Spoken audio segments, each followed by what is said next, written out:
Hi అండి, ఈరోజైతే tea time snack అయితే చూద్దాము. ఇదైతే గోధుమ పిండితో చేసుకోవచ్చు. పిల్లలు కూడా చాలా ఇష్టంగా తింటారు. ఫస్ట్ అయితే ఒక బౌల్ తీసుకుని దీంట్లోని ఒక కప్ అయితే గోధుమ పిండి తీసుకున్నాను. 3 స్పూన్స్ అయితే గోధుమ రవ్వ తీసుకోవాలి. ఇవి వేసుకోవడం వల్ల మనకి క్రిస్పీనెస్ అనేది యాడ్ అవుతుంది.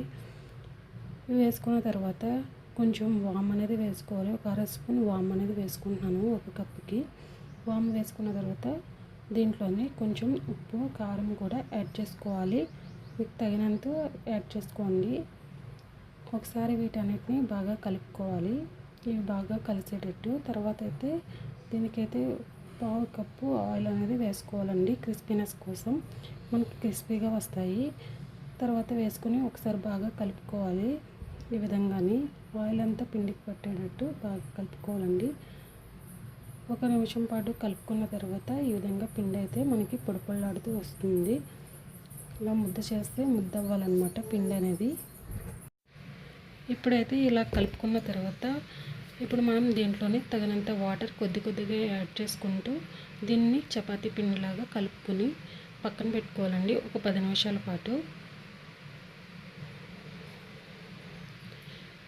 ఈ విధంగా 10 నిమిషాల పాటు పక్కన పెట్టుకున్న తర్వాత ఇది బాగా నానుతుంది.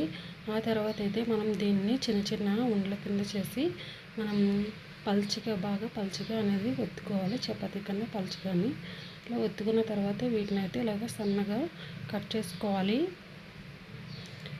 ఇలా సన్నగా కట్ చేసుకున్న తర్వాత వీటన్నిటిని ఇలా తీస్తే వచ్చేస్తాయండి ఈజీగానే. తర్వాత వేడిగా ఆయిల్ అనేది పెట్టుకుని దాంట్లోని ఆయిల్ అనేది మరిగిన తర్వాత దీంట్లో వీటిని ముక్కలు చేసుకున్న వాటిని అన్నిటిని యాడ్ చేసుకోవాలి.